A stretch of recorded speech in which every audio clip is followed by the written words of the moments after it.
Living Water from Deep Wells of Revelation, Volume 1.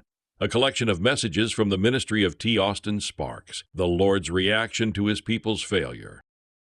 Take up the record as Luke essays to give a certain history to his friend Theophilus.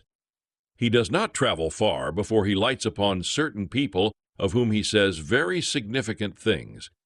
He speaks of one Zacharias and his wife Elizabeth, both righteous before God, walking in all the commandments and ordinances of the Lord blameless.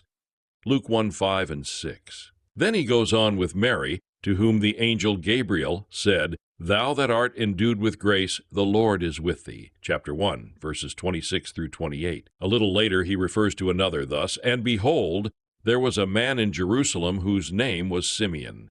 This man was righteous and devout, looking for the consolation of Israel, and the Holy Spirit was upon him, and it had been revealed to him by the Holy Spirit."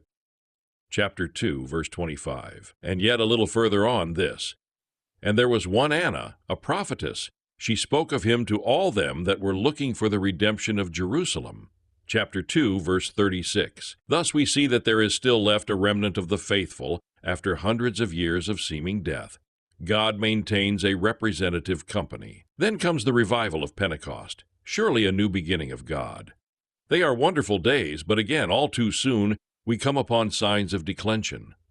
In not a few places do we find those words which indicate that the larger and more general thing is sadly marked by contradiction of and inconsistency with the testimony. Jude has a sorry business in his letter, but even there we find the thing which is true, indicated by the discriminating words, "But ye, beloved, building up yourselves on your most holy faith."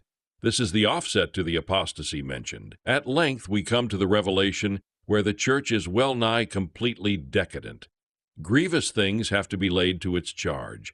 What will the Lord do? He may have to set the main thing aside, but he will not abandon his purpose.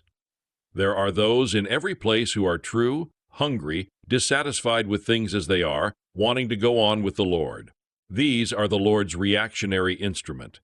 These are the overcomers who hear what the Spirit is saying. These are God's new beginning by which he comes back to his first purpose. What God has always done, he will do again. And when that which is ostensibly his representative instrument on the earth ceases to be actually and vitally such, although he may have raised it up himself and used and blessed it, he will pass it by and begin with a small and despised residue, and make it the instrument for revealing and maintaining his testimony.